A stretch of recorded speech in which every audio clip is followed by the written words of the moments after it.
श्रीगणेशाय नमः।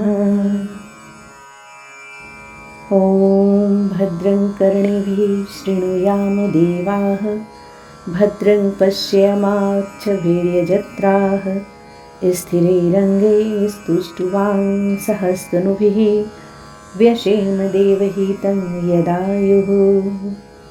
ॐ स्वस्ति न इन्द्रो वृद्धश्रवाः, स्वस्ति न पूषा विश्ववेदाः, स्वस्ति नस्ताक्षर्यो वरिष्ठनेमि, स्वस्ति नो बृहस्पतिर्दधातु।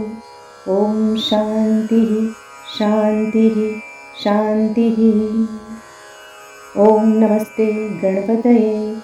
त्वमेव प्रत्यक्षं तत्त्वमसि, त्वमेव केवलं कर्तासि, त्वमेव केवलं धर्तासि, त्वमेव केवलं हर्तासि, त्वमेव सर्वं खल्विदं ब्रह्मासि, त्वं साक्षादात्मासि नित्यं। ऋतं वच्मि सत्यं वच्मि, अवत्वं माम् अववक्तारं, अवश्रोतारं अवदातारं, अवधातारं अवानुचानम् अवशिष्यं, अवपश्चातात् अवं पुरस्तात्, अवोत्तरातात् अवदक्षिणातात्, अवचोर्ध्वातात् अवाधरातात्, सर्वतो मां पाहि पाहि समन्तात्।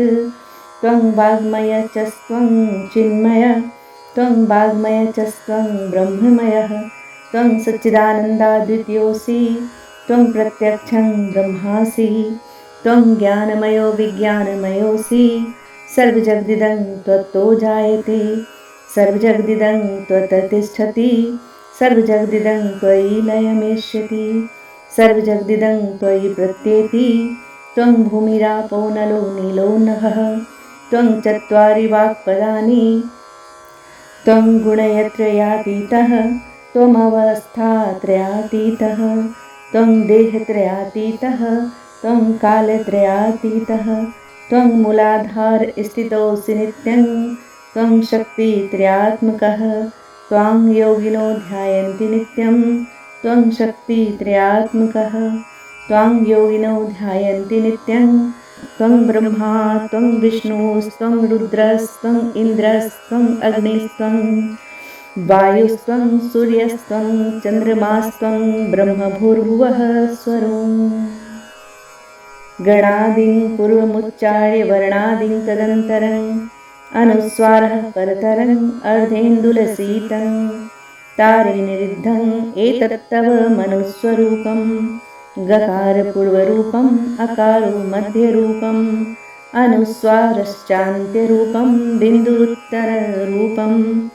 नादः सन्धानं संहिता सन्धिः, शैषा गणेशविद्या गणकः ऋषिः, निच्रिद्रायत्री छन्दः गणपतिदेवता। ॐ गणगणपतये नमः।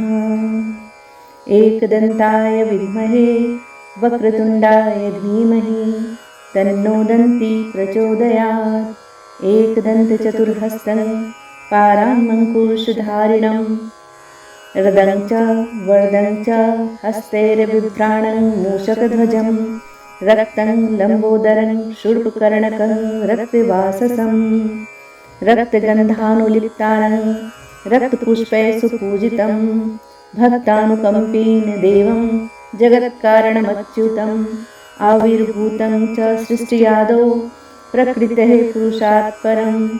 एवं ध्यायते यो नित्यं स योगी योगिनां वरः।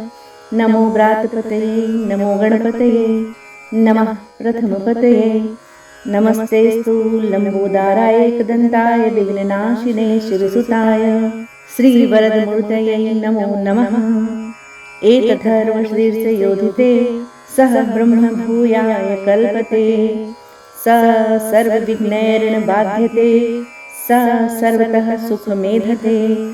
सायं ध्यानो दिवसकृतं पापं नाश्यति, प्रातर्ध्यानो रात्रिकृतं पापं नाश्यति। सायं प्रातः पर्यञ्जानो पापोद्भवति, सर्वत्र ध्यानोपविघ्नो भवति। धर्मार्थकाममोक्षं च विन्दन्ति, इदमथर्वशीर्षं शिष्यायण देवं। यो यदि मोहाद् दास्यति स पापीयान् भवति, सहस्रावर्तनात् यं यं कामं धीते तं तमनेन साधयेत्। अनेन गणपतिं विसिञ्चति स वाग्मी भवति। चतुर्थ्यां मनस्रन्न जपति स विद्यावान् भवति। इति अर्थवर्णवाक्यं ब्रह्माद्यारवर्णं विद्यात् न बिभेति कदाचनेति। यो दुर्वाङ्कुळैर्यजति स वैश्रवणोपमो भवति। यो लाजैर्यजति स यशोवान् भवति। सः मेधावान् भवति। यो मोदकसहस्रेण यजति स वाञ्छितफलं वाप्नोति। यः साज्यसमीर्भवजयति स सर्वं लभते लभते। अष्टो ब्राह्मणानां सम्यग्राहयित्वा सूर्यवचस्वी भवति। सूर्यगृहे महानन्द्या प्रतिभासन्निधौ वा जपत्वा सिद्धिमन्त्रो न भवति। महाविघ्नात् प्रमुच्यते महादोषात् प्रमुच्यते महापापात् प्रमुच्यते।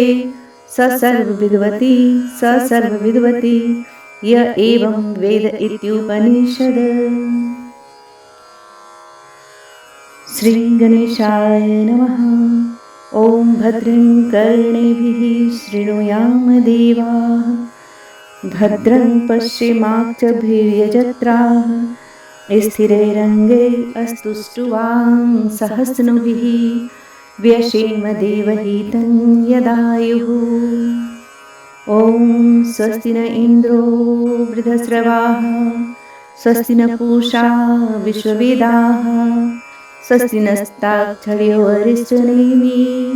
स्वस्ति नो बृहस्पतिर्दधातु।